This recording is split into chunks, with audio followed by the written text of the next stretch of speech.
الحمد لله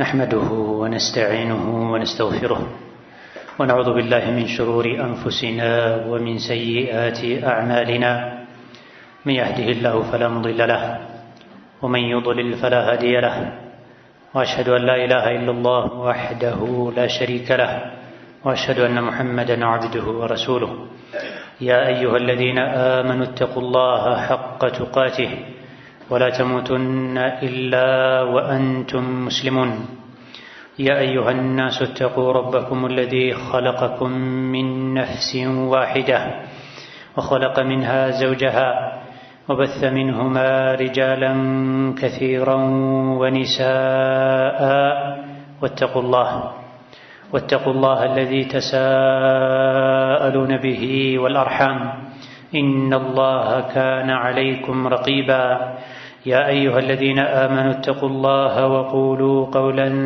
سديدا يصلح لكم أعمالكم ويغفر لكم ذنوبكم ومن يطع الله ورسوله فقد فاز فوزا عظيما أما بعد فإن أصدق الحديث كتاب الله وخير الهدي هدي محمد صلى الله عليه وعلى آله وأصحابه وسلم تسليما كثيرا أما بعد أوصيكم ونفسي بتقوى الله يا عباد الله فاتقوا الله تعالى حق التقوى يا الله باروچوي الله ያዛችሁን በመታዘዝ የከለከላችሁን በመከልከል ሁሌም በሁሉም ጉዳይ ላይ በሁሉም ቦታ ላይ ጌታ አላህን የሚገባውን ፍራቻ እንፍራው።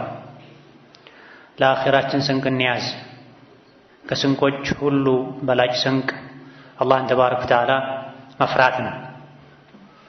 የአላህ ባሮች ሆይ ፊት ለፊታችን ታላቁ የረመዳን እንግዳ እየመጣ ይገኛል።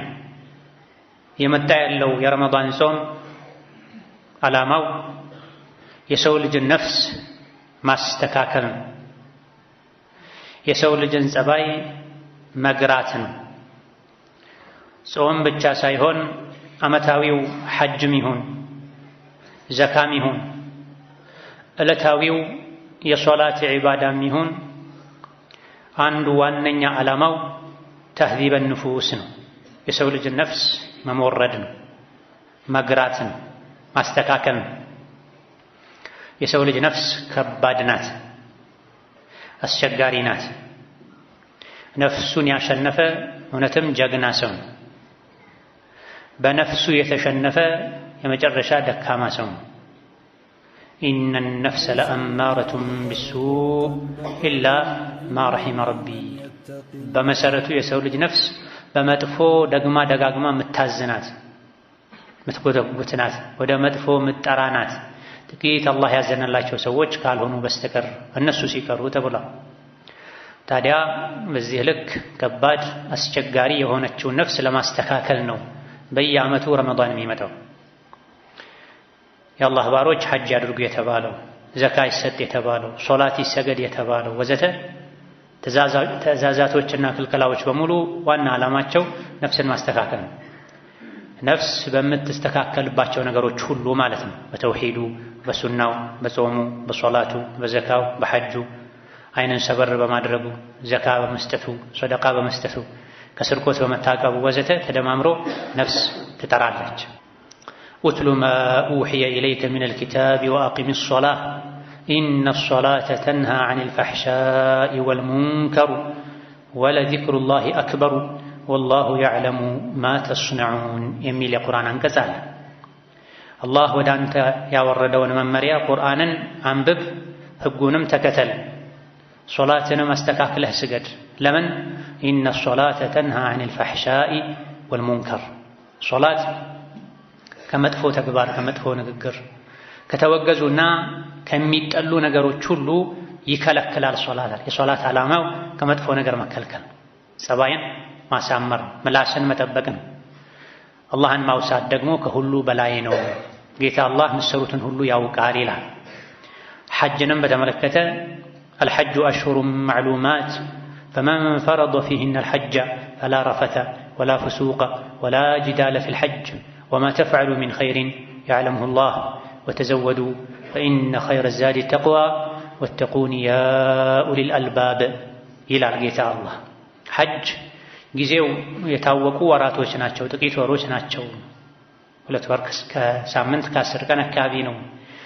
በእነዚህ የሐጅ ጊዜያት ውስጥ ሐጅን ኢሕራም ያደረገ ሐጅ ለማድረግ የወሰነ ሐጅ ማድረጉ ብቻ አይደለም፣ ሐጅ ካሰቡ ሐጅ ውስጥ ከገቡ ፈላ ረፈተ ወላ ፍሱቀ ወላ ጂዳለ ፊል ሐጅ።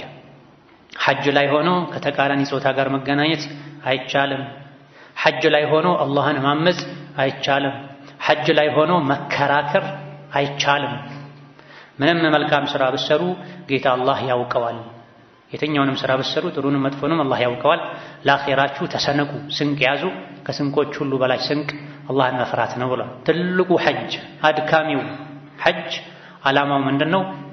ከብልግና ከተከለከሉ ነገሮች መከልከል፣ ከክርክር መራቅ፣ ከአመፅ መራቅ ነው። ሐጅ አድርጎ የብልግና ቃላት ካፉ የሚወጣ ሰው፣ ሐጅ ላይ ሆኖ አላህን የሚያምስ ሰው መጾሙ ዋጋ የለው። ልክ እንደዚሁ ሌሎችም ዒባዳዎች ዋነኛ ዓላማቸው ጸባይን ማስተካከል ነው፣ ስነ ምግባርን ማሳመር ነው። ከአላህም ጋር ከሰው ልጆችም ጋር ተውሂድ ከአላህ ጋር ስነ ምግባርን ማሳመር ነው። አላህ ፈጥሮ ሌላን ማምለክን በመተው፣ አላህ ረዝቆ መግቦ ሌላ ማመስገንን በመተው፣ አላህ የትም ብሆን ያያኛል በማለት ይሄ ነው ተውሂድ፣ ከአላህ ጋር ስነ ምግባርን ማሳመር ነው።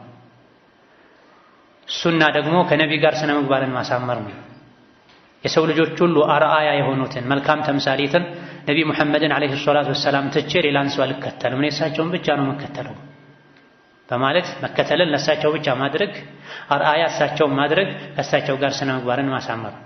የእሳቸው ሱና እየተነገረው የእሳቸውን ሱና ትቶ ስሜቱን የሚከተል ሰው ከነቢ ጋር ስነ ምግባሩ አላማረም፣ አልተስተካከለም። ሌሎችም የዲን ህግጋት የታዘዝነውን መታዘዝ፣ የተከለከልነውን መከልከል ከአላህ ጋር ስነ ምግባርን ማሳመር ነው። ኢነማ አልኹሉቅ ኢነማ ዲኑ አልኹሉቅ፣ ዲን ማለት ስነ ምግባር ማለት ነው። በስነ ምግባር የበለጠህ በዲን በልጦሃል ማለት ነው የሚባለው ለዚህ ነው። ከሰዎች ጋር ባለን ግንኙነትም ሰውን አዳ ማድረግን መተው ኢላ ገይሪ ዛሊክ ትልቁ የስነ ምግባር መገለጫ ነው። ታዲያ ያ ዒባደላህ ፊት ለፊታችን የስነ ምግባር ወር እየመጣ ነው። ትክክለኛ ጿሚ ስነ ምግባሩም ያማረ ሰው ነው። ከጾም ዓላማ አንዱ ስነ ምግባርን ማሳመር ነው ብለናል፣ መፈተሽ ነው ብለናል። በየዓመቱ መድረሳ ገብተን የምንወጣበት ነው። አንዱ ከጾም የምናገኘው ትምህርት የስነ ምግባር ትምህርት ነው። ነቢዩ ዓለይሂ ሰላቱ ወሰላም መን ለም የደዕ ቀውለ ዙሪ ወልዐመለ ቢሂ ወልጃህላ ፈለይሰ ሊላሂ ሓጀቱን አን የደዕ ጠዓመሁ ወሸራበሁ ብለዋል። ውሸት መናገርን፣ በውሸት መመስከርን፣ እንደዚሁ ደግሞ ወንጀልን፣ መጥፎ ተግባርን፣ መጃጃልን ያልተወሰው ምግብና መጠጥን ብቻ መተው ለአላህ ምኑም አይደለም ብለዋል ነብዩ ሰለላሁ ዐለይሂ ወሰለም። ከዛሬው ካሁኑ ጀምሮ ልጾም ነው ስንል የምንጾመው ከምግብና ከመጠጥ ብቻ እንዳልሆነ፣ አላህ ከሚጠላው ነገር ሁሉ እንደሆነ፣ ሰውን ከማስቸገርም ጭምር እንደሆነ ምንጾመው ሰውንም ከማስቸገር ጭምር እንደሆነ ማወቅ መዘጋጀት ያስፈልጋል። ባለንበት ዘመን ትልቅ የሥነ ምግባር ቀውስ ችግር ይታያል። ሰዎች መስጂድ ውስጥ ይደባደባሉ፣ መስጂድ ውስጥ ይሰዳደባሉ፣ ከመስጂድ የወጡ ጫማ እየተጫሙ ይዋሻሉ፣ ባል ሚስቱን ይበድላል፣ ወላጆች ልጆቻቸውን ቸላ ይላሉ፣ ልጆች ወላጆቻቸውን ይበድላሉ። ብዙ ሰዎች ቃል ገብተው ቃላቸውን ያፈርሳሉ፣ ተበድረው ይክዳሉ፣ ጎረቤት ጎረቤቱን አዳ ያደርጋል። ይህ የሥነ ምግባር ችግር ከሚታከምባቸው መልካም አጋጣሚዎች አንዱ ጾም ነው። ጾም ላይ ብቻ መልካም ሰው ሆነን ከዛ በኋላ እንደፈለገን እንሁን ማለት አይደለም። ጾም ማለት መድረሳ ነው፣ ትምህርት ቤት ነው። ጾም ማለት ሐኪም ቤት ነው። ትምህርት ቤት የገባ ሰው ተለውጦ ይወጣል። እድሜ ልኩን የሚጠቅመው ትምህርት አግኝቶ ይወጣል። ሐኪም ቤት የገባ ሰውን ታክሞ ይወጣል። الصوم تهذيب للنفوس፣ ጾም የተበላሸች ነፍስን ያስተካክላል፣ ይሞርዳል። ምግብና መጠጥን መተው ብቻ አይደለም ጾም፣ ካሁኑኑ መልመድ አለብን። ጸባይን ማስተካከል አለብን። መጥፎ ጎኖቼ ምንድናቸው? እኔ ጋር ያለ መጥፎ ባህሪ ምንድነው ብለን ከራሳችን ጋር ቁጭ ብለን ከራሳችን ጋር መክረን መቼ ነው መስተካከለው? ለስሙ ብቻ ነው ወይ የምጾመው ለስሙ ብቻ ነው ወይ የምሰግደው ልንል ይገባል። ኢነ ሶላተ ተንሃ ዐኒል ፈሕሻኢ ወልሙንከር ተብሏል። ሶላት ከጸያፍ ተግባር ከወንጀል ከሚጠላ ነገር ሁሉ አላህ ዘንድም አቅል ያላቸው ሰዎች ዘንድም የተወገዘን ነገር ሁሉ ከማድረግ ሶላት ይከለክላል። ከውሸት ከብልግና ይከለክላል። የኔ ሶላት ከልክሎኛል ወይ? ጾምም ደግሞ ከውሸት በውሸት ከመመስከር ማይገባ ስራን ከመስራት አቅል ካለው ዲን ካለው አኺራ ካለበት ሰው ማይጠበቅ የጅል ስራ ከመስራት እንዲታቀቡ ያደርጋል። እውነተኛው ጾም እኔን አድርጎኛል ወይ ልንል ይገባል። وكذلك حديث ላይ رب صائم حظه من صيامه الجوع والعطش ስንትና ስንት ጾመኛ አለ ከጾሙም ያተርፈው መራብና መጠማትን እንጂ ምንም ያልሆነ ከመራብ ከመጠማት ውጪ ምንም አይጠቀም ስንትና ስንት ጿሚ አለ። ስንትና ስንት ደግሞ قائم حظه من قيامه السهر ሌሊት የሚሰግድም አለ ከመስገዱ የሚያተርፈው እንቅልፍ ማጣትን ብቻ የሆነ ስንትና ስንት ሰው አለ ብለዋል ነብዩ አለይሂ ሰላቱ ወሰለም። እኔ የጾምኩት ጾም እየጠቀመኝ ነው ወይ? አኽላቄን ከአላህ ጋር ከሰው ልጆች ጋር እያስተካከለ ነው ወይ? መስገዴስ ኢማን እየጨመረልኝ ነው ወይ? ልቤን እያረጋጋልኝ ነው ወይ ልንል ይገባል። ስነ ምግባርን ማሳመር ከአላህም ከሰው ልጆች ጋር ትንሿን መልካም ስራ በረካ ያደርጋታል፣ ያሳምራታል፣ ያበዛታል። በተቃራኒው ደግሞ የመጥፎ ስነ ምግባር ባለቤት መሆን ቁጥሩ ስፍሩ የበዛውን መልካም ስራም ዋጋ ያሳጣዋል። ከመልካም ስነ ምግባር ጋር ትንሽ ስራ ጀነት ያስገባል። ከስነ ምግባር መበላሸት ጋር የበዛ ስራ ጀነት መግባትን ሊከለክል ወደ ጀሀነም ሊወረውር ይችላል። ነብዩ አለይሂ ሰላቱ ወሰላም እገሊት ትጾማለች፣ ሰደቃ ትሰጣለች፣ ወዘተ መልካም ስራ ትሰራለች ከሱናው አልፎ ከፈርዱ አልፎ ሱና ተጨማሪ መልካም ስራዎችን እንደምትሰራ ተነግሯቸው ነገር ግን በምላሷ ጎረቤቷን ታስቸግራለች ሲሏቸው እሷ የእሳት ናት የጀሀነም ናት ብለዋል አለይሂ ሰላቱ ወሰላም። ታዲያ ስነ ምግባር ከተበላሸ ሚስትን፣ ልጅን፣ ባልን፣ ጎረቤትን፣ ሰራተኛን አዳ ማድረግ ካለ መጾሙ መስገዱ አይጠቅምም ማለት ነው። ከመጾማችን ጋር ጾም ከመጀመራችን በፊት ስነ ምግባራችንን ማሳመር ይገባናል። ከዑመር ኢብኑ አልኸጣብ እንደተነገረው ለይሰ الصيام من الطعام والشراب وحده ጾም ማለት ከምግብና ከመጠጥ መታቀብ ብቻ አይደለም። ወላኪነሁ ነገር ግን من الكذب ከውሸት መታቀብም ነው ጾም። ወለግዊ ትርፍና ውድቅ ቃል ከመናገርም መታቀብ ነው። ከባጥልም ውድቅ ከሆነ ዋጋ ከሌለው ከማይረባ ሙእመንን ከማይመጥን ቦታና ተግባርም ጭምር መቆጠብ ነው። ወልሐልፊ ከውሸትም መታቀብ ነው። ከመሐላም መታቀብ ነው። የጾመ ሰው ጸባዩ ሙሉ በሙሉ መቀየር አለበት ማለት ነው። ታዲያ ለጾሙ ቀን ብቻ አይደለም ለጾሙ ወር ብቻ አይደለም መሆን ያለበት። ጾም የሥነ ምግባር መድረሳ ነው፣ ሐኪም ቤት ነው ተብሏልና ከጾም እነዚህ ዓላማዎችን ማሳካት ነው የምፈልገው ልንል ይገባናል። መይሙን ኢብኑ ሚህራን የሚባሉት ታላቅ ታቢዒን ኢነ አህወነ ሶውሚ ተርኩ ጧዓሚ ወሸራብ በላ በጣም ቀላል ጾም ማለት ምግብና መጠጥን መተው ነው። ትልቁ ነገር ምግብና መጠጥን መተው አይደለም። ትልቁ ነገር አላህን ማመፅን መተው ነው። ሰውን አዳ ማድረግን መተው ነው። ቁርስና ምሳን ማለፍ ትልቅ ነገር አይደለም። አህወነ ሶያም ከጾም ሁሉ ቀላሉ ጾም ምግብና መጠጥን መተው። ታዲያ ከባዱ ምንድነው? ከወንጀል መጾም፣ አላህን ከማስቆጣት መጾም፣ የሰው ሐቅ ከመንካት መጾም፣ ሰውን ከመበደል መጾም፣ ከመዋሸት መጾም። ውሸት ጾም ያፈርሳል የሚሉ ነበሩ ከደጋ ቀደምቶች ውስጥ ከታቢዒዎችም ከዛም በኋላ ከነበሩ ኢብራሂም አልነኸዒ የሚባሉ ታቢዒ የዓብዱላህ ብን መስዑድ ተማሪ ካኑ የቁሉና አልከዚቡ ዩፈጢሩ ሳኢም መዋሸት ጾመኛን ጾሙን ያስፈታዋል ይባል ነበር የሚሉት በሰሓቦች ዘመን ሆነው። አንድ ሰው ከምግብና ከመጠጥ ቢጾምም በምላሱ ከዋሸ፣ በአይኑ ማይፈቀድ ነገር ካየ፣ በእግሩ ወደ ማይፈቀድ ስፍራ ከተጓዘ፣ በእጁ ማይፈቀድ ነገር ካደረገ፣ የሰው ሐቅ ከነካ፣ ግዴታን ካጎደለ መጾሙ ዋጋ የለውም ማለት ነው። ከሐራም ማይከለክል ጾም፣ ከመጥፎ ስነ ምግባር ያልጸዳ ጾም ጎደሎ ጾም ነው። በመብላት በመጠጣት አንድ ሰው ጾሙን ባይፈታም በዲን የተከለከሉ ነገሮችን በማድረጉ ግዴታዎችን በማጉደሉ አላህን በማመፁ ፍጡራንን አዛ በማድረጉ ጾሙ ይጎድላል። በማዋሸት በማማት ሰውን በማጣላት ጾሙ ጭራሽኑ ሊፈርስም ጭምር ይችላል። ስለዚህ ዒባደላህ ከጾም በፊት ጸባይን መመርመር ያስፈልጋል። ወደ ጾም ስንገባ እንዲሁ ከምግብ ለመታቀብ ብቻ ሳይሆን ብዙ ደካማ ጎኖች አሉብኝ ያን ላስተካክል ነው ብለን እቅድ ማውጣት ያስፈልጋል። ይህ እንዲሳካ ደግሞ ከራስ ጋር ቀደም ብሎ ቁጭ ብሎ መምከር ያስፈልጋል። ለዚህ ነው ጃብር ብን ዓብድላህ የሚባሉት ታላቅ ሱሐቢ ኢዛ ሱምተ ፈልየሱም ሰምዑከ ወበሰሩከ ወሊሳኑከ ዐኒል ከዚቢ ወልመሓሪም ይሉን። ስትጾም ገና ወደ ጾም ስትገባ መጾም ስትፈልግ በጾም ጊዜ ጆሮህ ይጹም፣ መስማት የሌለበትን ነገር ከመስማት ይጹም፣ ይታቀብ። ጾም ማለት መታቀብ ማለት ነው። ጾም ማለት ተቅዋ መጠንቀቅ ማለት ነው። ጾም ማለት ተቅዋ መጠንቀቅ ነው።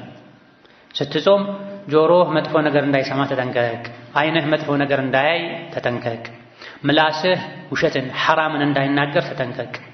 ወዳዕ አደል ጃሪ ጾመኛ ከሆንክ ጎረቤትን አዳ ማድረግ ተጠንቀቅ።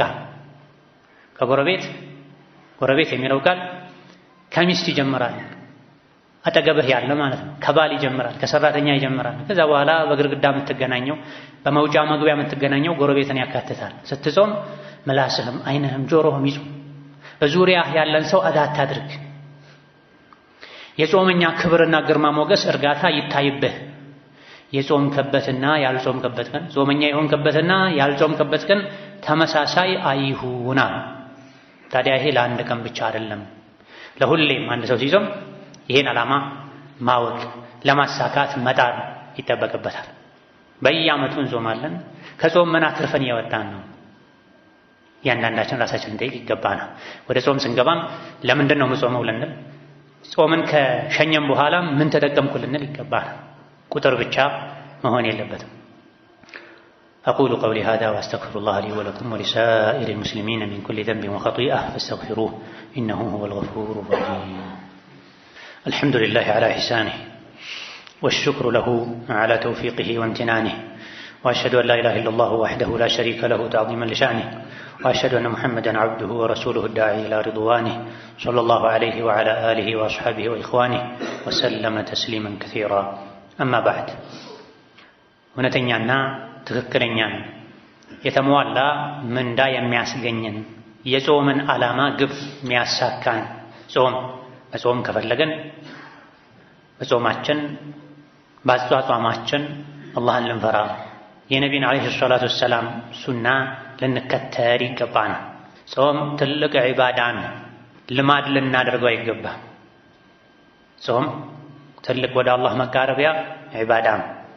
ጸባይን ከማስተካከል አንጻር፣ አጅርን ከማብዛት አንጻር፣ ወንጀልን ከማራገፍ አንጻር ጾምን የሚስተካከል ዒባዳ የለም ተብሎለታል።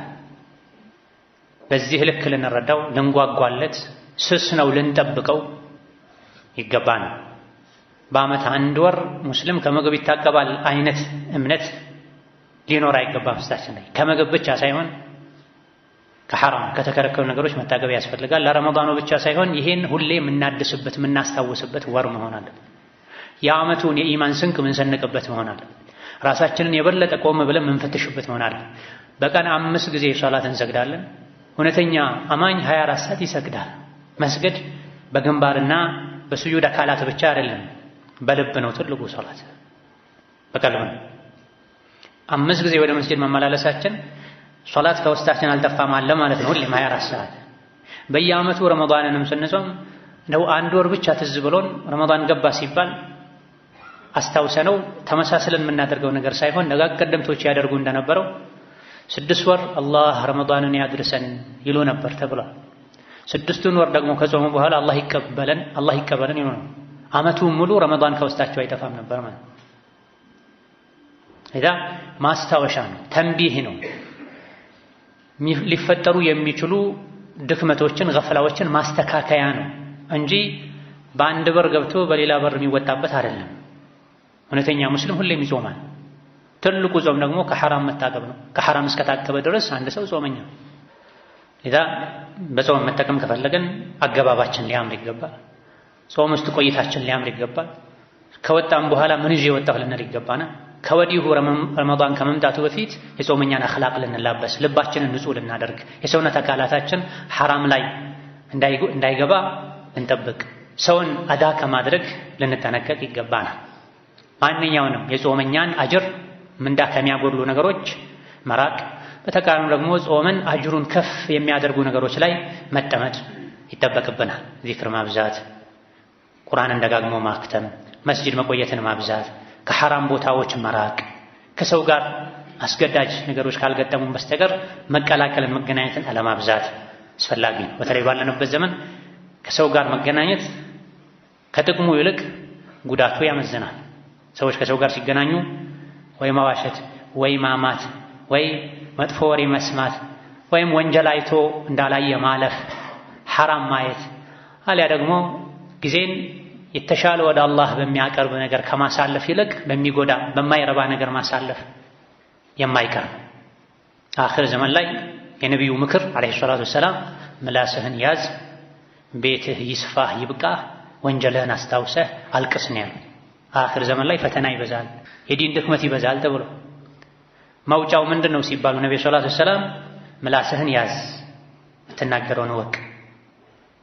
ሁለተኛ ቤትህ ይብቃህ ይስፋ፣ ለሶላት አልጀማዓ፣ ለፍርድ ቤት ጉዳይ፣ የልጆችን የራስህን ዳቦ ለማምታት ለጥብቅ ጉዳይ ካልሆነ በስተቀር ቤትህ እርጋ፣ ወንጀልህን ያስታወስህ ደግሞ አልቅሳው። በአኺር ዘመን ላይ ለሚከሰት ፈተና መውጫው እነዚህ ሶስት ነገሮች ናቸው። ጾም ላይ ሲሆን ደግሞ ይበልጥ ይሄ ያስፈልጋል። ከሰው መራቅ፣ ግንኙነትን መቀነስ፣ መገደብ ያስፈልጋል። ደጋግ ቀደምቶች ሱሐቦችም ከዛም በኋላ የነበሩ እና አቡ ሁረይራ ሲጾሙ ከመስጂድ አይወጡም ነበር። ጾማችንን እንጠብቃለን ይሉ ነበር። ከመስጂድ ከወጡ ጾም ለአደጋ ተጋልጧል ማለት ነው። ከሰው ማይገባን ነገር ልታይ ልታደርግ ልሰማ ትችላለህ። ጾም ጋሻ ነው፣ ከወንጀል የሚከላከል ዱንያ ላይ፣ ከሳት የሚከላከል አኺራ ላይ። ታዲያ ስስ የሆነ ጋሻ ነው፣ ሊበሳ ይችላል። ምንድነው የሚበሳው ሲባል ውሸት ይበሳዋል፣ ሐሜት ይበሳዋል፣ ሐራምን ማየት ይበሳዋል፣ ሐራምን መስማት ይበሳዋል። ጋሻው ከተበሳ የመከላከል አቅሙ ደካማ ይሆናል ማለት ነው። የስም ጋሻ ብቻ ነው የሆነው። ብዙዎቻችን ዘንድ ጾም የስም ጾም እንደሆነ ሁሉ ማለት ነው። ጾም ከሐራም ካልከለከለን ዱንያ ላይ፣ አኺራ ላይ ከጀሃነም አድኖ ጀነት ካላስገባን አስተማማኝ አይደለም ጋሻነት። ስስ ስለሆነ ነው። ጾም ከፍተኛ ጥንቃቄ ስለሚያስፈልገው ነው። በመሰረቱ አንድ ሰው ከተሰደበ መልሶ መስደብ ተፈቅዷል፣ ግን አለማድረጉ ይበልጣል ተብሏል። በመሰረቱ አንድ ሰው ከተሰደበ ሳትጨምር የተሰደበከውን ያክል ብትመልስ ችግር የለውም ተብሏል፣ ግን ብተው ይሻላል ተብሏል። ለጾመኛ ግን ምን አሉ ነብዩ ሰለላሁ ዐለይሂ ወሰለም? ወኢን ሳበሁ አሐዱን አው ቃተለሁ ፈሊየቁል ኢኒ እምሩኡን ሙስሊም።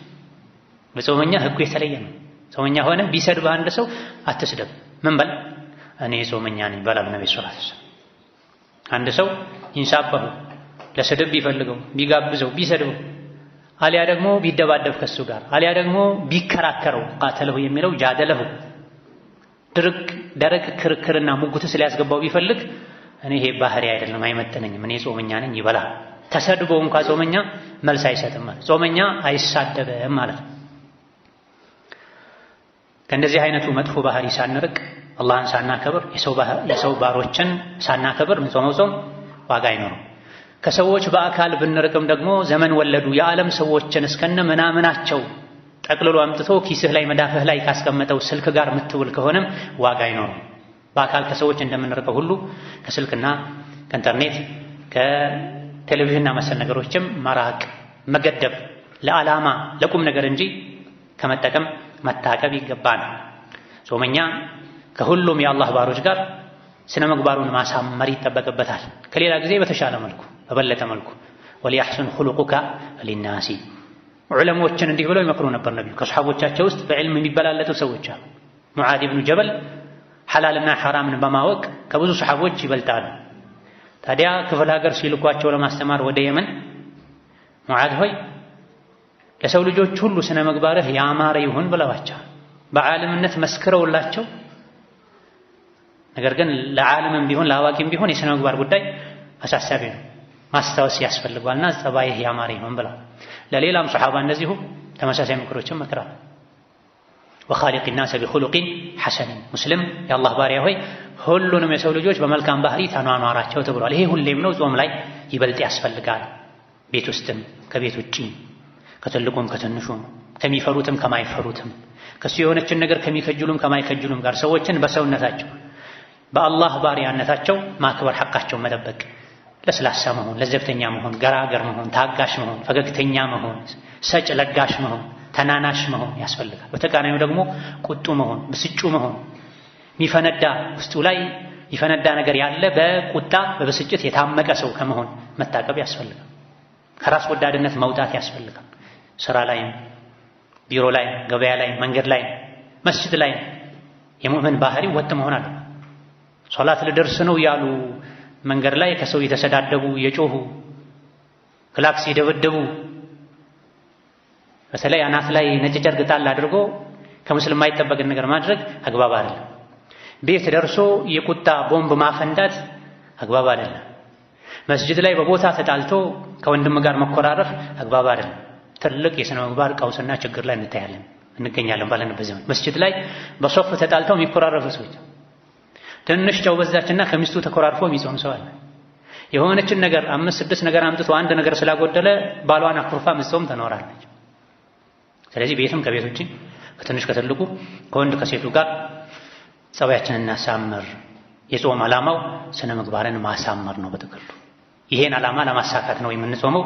ከራሳችን ጋር ልንማከር يقبانا ثم صلوا وسلموا على البشير النذير والسراج المنير فقد أمركم بذلك ربكم قائلا إن الله وملائكته يصلون على النبي يا أيها الذين آمنوا صلوا عليه وسلموا تسليما اللهم صل وسلم وبارك على عبدك ورسولك سيدنا محمد وعلى آله وأصحابه وأتباعه وسلم تسليما كثيرا اللهم أعز الإسلام والمسلمين اللهم أعز الإسلام والمسلمين وأذل الشرك والمشركين ودمر أعداءك أعداء الدين اللهم أعنا على ذكرك وشكرك وحسن عبادتك اللهم أعنا على ذكرك وشكرك وحسن عبادته اللهم أعنا على ذكرك وشكرك وحسن عبادته اللهم إنا نسألك فعل الخيرات وترك المنكرات وحب المساكين وأن تغفر لنا وترحمنا وإذا أردت بعبادك فتنة أن تقبضنا إليك غير مفتونين اللهم إنا نسألك الهدى والتقى والعفاف والغنى اللهم إنا نسألك الهدى والتقى والعفاف والغنى اللهم اهدنا لأحسن الأخلاق والأعمال اللهم اهدنا لأحسن الأخلاق والأعمال اللهم اهدنا لأحسن الأخلاق والإيمان اللهم إنا نسألك فعل الخيرات وترك المنكرات وحب المساكين وأن تغفر لنا وترحمنا ربنا اغفر لنا ولوالدينا ولمشايخنا ولجميع المسلمين آمين والحمد لله رب العالمين.